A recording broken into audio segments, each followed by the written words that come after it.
What's going on, guys? Welcome back. And they'll be yeeting in the WrestleMania main event this year because Jey Uso won the Men's Royal Rumble match. Cody Rhodes retains against Kevin Owens in a brutal ladder match. DIY retain. No titles changed hands on this show. They retain their tag team championships in a decent 2 out of 3 falls match. And Charlotte Flair, returns and wins the Women's Royal Rumble. That's right, Charlotte Flair.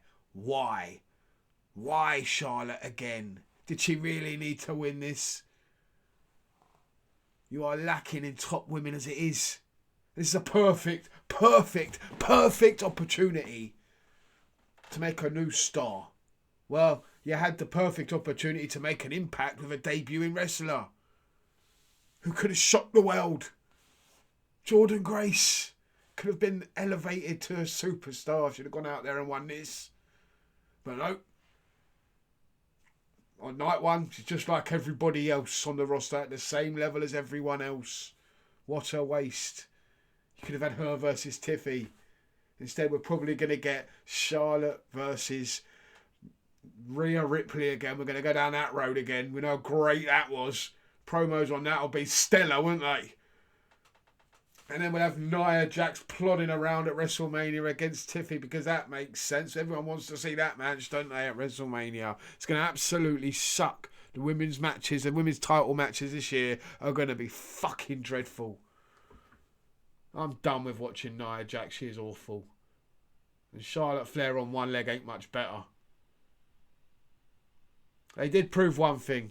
There are some talented women that deserve a lot more time and the same treatment that the men receive from a creative standpoint. But let's get this out of the way first, shall we? Nikki Bella returned as number 30. Nikki Bella got to the final 5.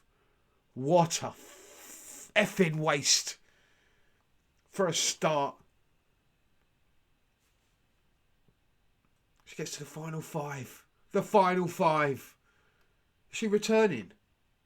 I hope not. She and her sister, 2 of the worst female pro wrestlers of all time. The only reason they managed to have the career they had. Sorry. The only reason they had the career they had was because they were giving 5 knuckle shuffles to 2 of the top guys. Yes. Brie Mode. The difference between the 2 mid-card champs is night and day, isn't it? Either no one cares who Lyra Valkyria is and that she is the IC champ, or nobody knows. It's one of the 2, and I'm guessing it's the first one that no one gives a shit. Because her reaction was dreadful. Pin could drop and you could hear it. But then there is Chelsea Green. Chelsea.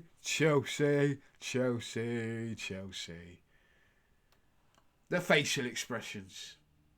The comedic timing. The duo with Piper. It's kind of like Laurel and Hardy, isn't it? Fantastic. She's helped her, hasn't she, Piper? She has helped her and she's really improved as well. Blossomed whilst being with Chelsea. Chelsea was by far and away the most entertaining person in this whole damn match. Everything she was involved in was brilliant. And the people can see how talented she is. And they have no choice but to love her. You can't help it. She is so talented. You're so entertained by everything she does. Every moment in that match, every segment, every little bit of it that she was involved in was class. She is really good. Long may she reign as the US champion. I mean, even her elimination, Piper making the mistake, and then they're planting the seed for eventually down the road at some point. You know it's going to happen. The eventual split up and one turning on the other. But Chelsea Green's fantastic. Deserves everything, all her flowers. And at some point, world champion material, definitely, in my opinion. So damn good. Jordynne Grace had a decent debut. Death Valley Driver she did was really cool. That was insane. She had a few other moments and interactions with some women, which was pretty cool. The main one was with Naomi, where Bianca Belair got involved, and that was the highlight for Bianca Belair, really, of the whole damn thing, was where she was not happy with Naomi greeting Jordynne Grace and hugging in the middle of the ring rather than fighting each other. I mean, what the hell is going on? This is supposed to be a Royal Rumble, everyone for themselves. We're not here saying, this isn't a meet and greet. What's going on? How you doing? Sit down and have a cup of tea. No, you're supposed to be throwing each other out of the match. Come on, get on with it. Fucking Naomi. Naomi winds me up.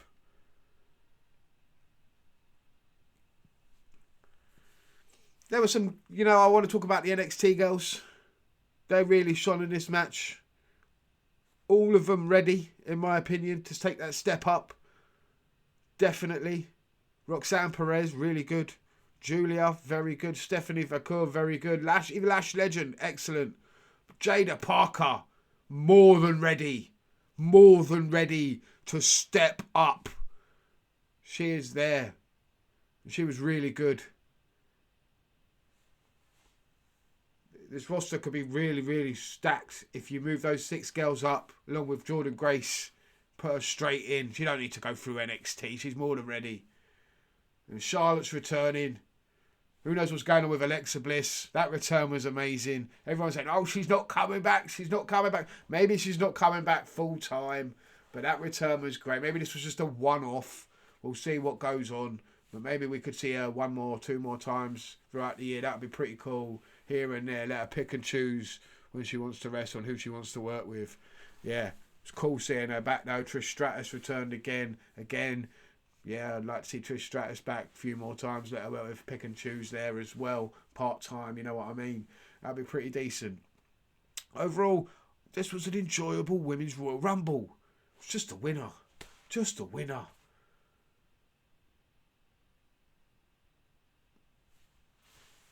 Let me know what you think down below. WWE Tag Team Championships. The 2 out of 3 falls. DIY, Motor City Machine Guns. You ain't getting 2 better tag teams. And this was a very good tag match. 2 of the best. And then you had the Profits getting involved in the end. You knew how this was going. One team would win, another team would win. It was going to 2-1. It was going to finish 2-1. And it did it to DIY, thanks to the Profits getting involved and helping DIY. I didn't see that coming after what happened with the Profits, but they want their revenge. And this is all leading to some sort of, I don't know, Mania match. We're going to see a multi-tag match, definitely at Mania, in my opinion. Maybe a ladder match, maybe a TLC match, one of them. I'm not a big fan of them anymore, but yeah, this tag team division on SmackDown against Raw, if you put them up against each other, I'm kind of looking at SmackDown and thinking, do you know what? That's the roster right there. That's the tag team division right there.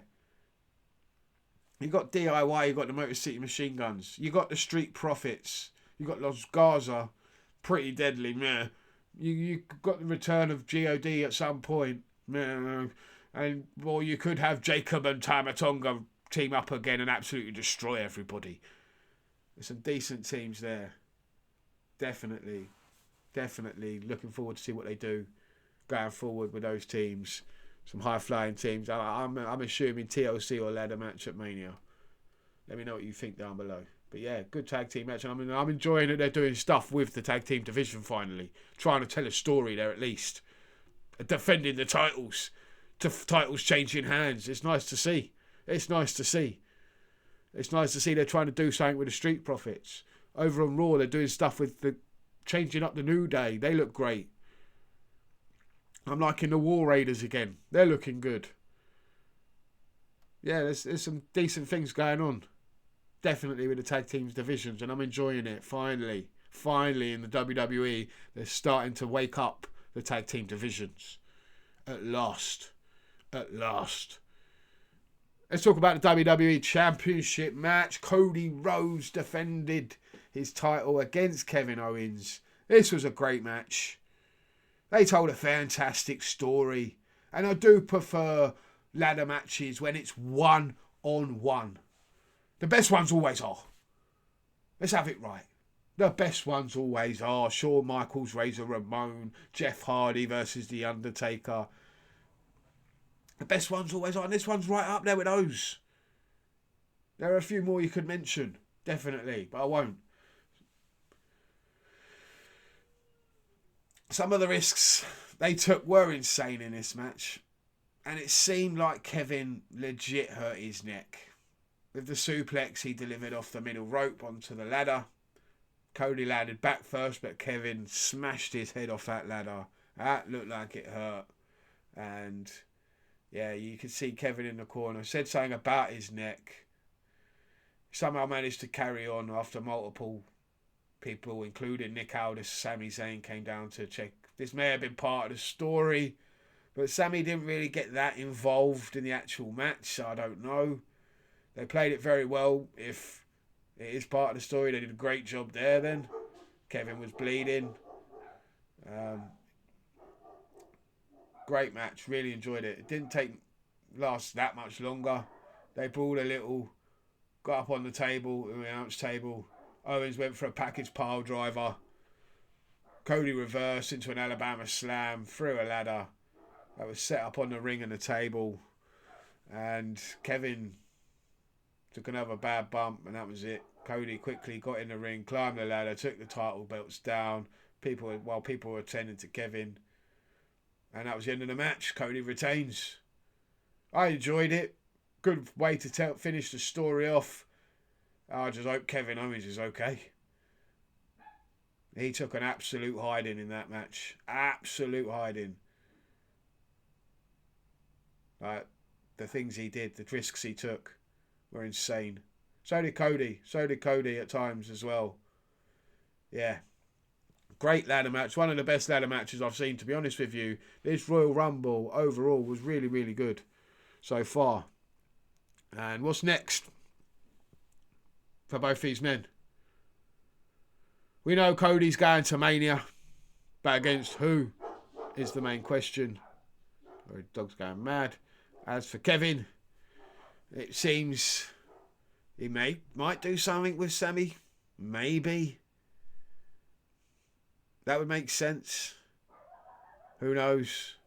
He's got that hatred of Punk and Roman as well in the background there. Who knows what they're going to do with that? This is why he's doing all this, why he's gone mad, why he's turned on Cody, because he helped Roman. So we could have something there as well.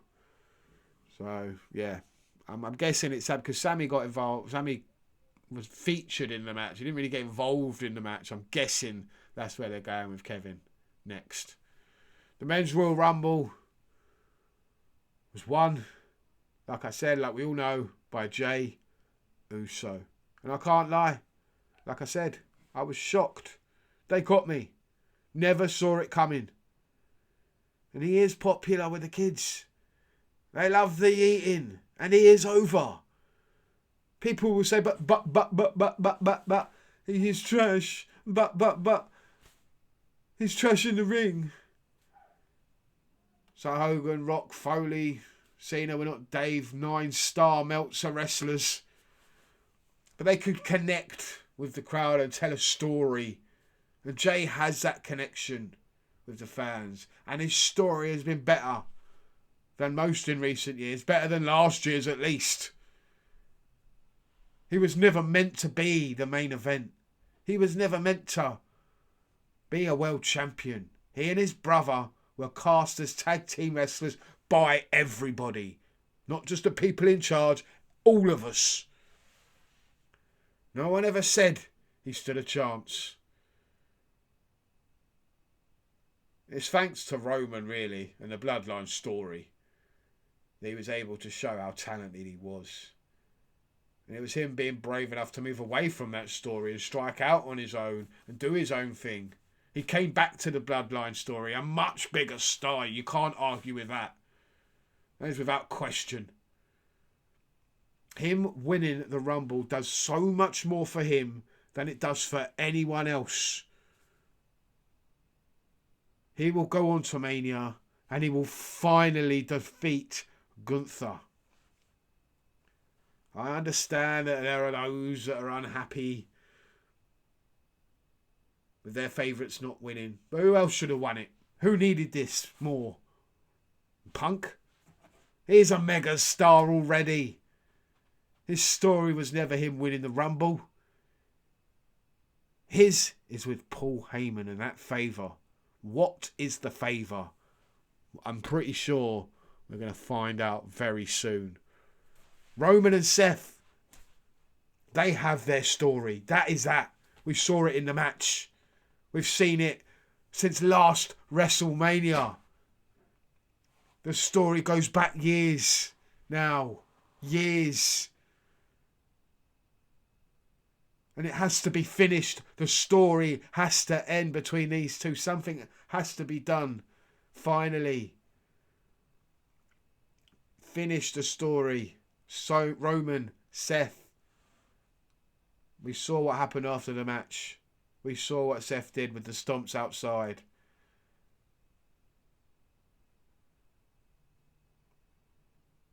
Has to happen. CM Punk will get involved as well. Cena will have his moment. Didn't need to win this either. We still have the chamber. And I believe it's not pretty hard to figure out who will be in that match. Cena, Roman, Seth, Punk, probably, and you're not going to like it, Logan Paul. He shot in the match. He eliminated Punk. He has to be in there, in my opinion. There are a few other names that could be considered for the final spot. Just look who's shone in this match. I mean, the one who probably won't be returning is I Show Speed. That spear from Breaker was insane. That was insane. He took him out. Oh, it looked like that hurt, man. That poor little kid. Breaker was incredible though, wasn't he? He's one for the future. But let's start from the beginning. Penta. It's been what? A month? And he is already a superstar. This is how it's done, kid. This is how it's done, kid. Oh, Tone. Put down the snow and learn. He is a superstar already. There's so many great interactions with so many top stars. It's brilliant the whole way through. And he lasted a long time in the match. More than I thought he would. Longer than I thought he would. Some great interactions with so many people in that match. Brilliant. Jacob Fatu. Should be a main event guy. Maybe he should be in there. Maybe he should be in the Elimination Chamber. I wouldn't mind. He could have won this whole damn thing and I would have been okay with it. He was excellent. He had some great moments in this match. And we saw what we could be in store for in the future. The best was with him and Breaker. Even though they didn't touch, it was Jacob Fatu standing there making a face, and behind him you had Braun Breaker. And then people got involved and jumped him and we never got to see them touch. But that's the future right there. One day at WrestleMania, it's coming. It's coming, isn't it? That's the main event. That's the money right there, those two. Jacob Fatu's elimination made sense. Strowman getting some revenge. Can't wait for those two to go at it again. And then, I believe in Joe Hendry. I believe in Joe Hendry.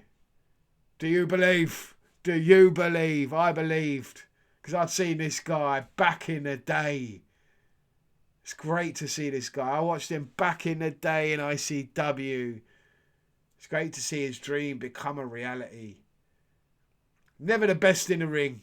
Very entertaining. And he's done it all by himself. He really has. Self-made man. Self-made professional wrestler. Well done. Fantastic from Joe Hendry. AJ Styles returned with old music. And he looked phenomenal. And he's back to his best as always. And I want to see him versus Punk at some point. Dream match for me. Let me know what you think about that one. Drew was great. With his obsession with Roman and Punk during the match. Save for Seth. Trying his best to eliminate both guys. Both of them fantastic. If we don't get some sort of faction of Drew, Seth and Kevin, Three guys that hate Roman and Punk with a passion. And what are we doing here? What are we doing? Overall, this was a great Rumble. Some great moments. Right up there with the best in my opinion. And this isn't recency bias. It really isn't. I've watched them all. I've been there for them all. I'm old enough to know. I've been there. Done it. I've seen them all. Honestly. This was really good. You can go back and watch them all again if you want and let me know. This was one of the better ones. It really was. Shocking finish. I'm looking to see what they're going to do next. And at least the winner this year won't be forced to vacate his spot for The Rock. Well, at least let's hope not. We'll see what happens on Raw. Let me know what you think down below. If you've watched this far, thank you very much. Smash the subscribe button. I'll see you next time.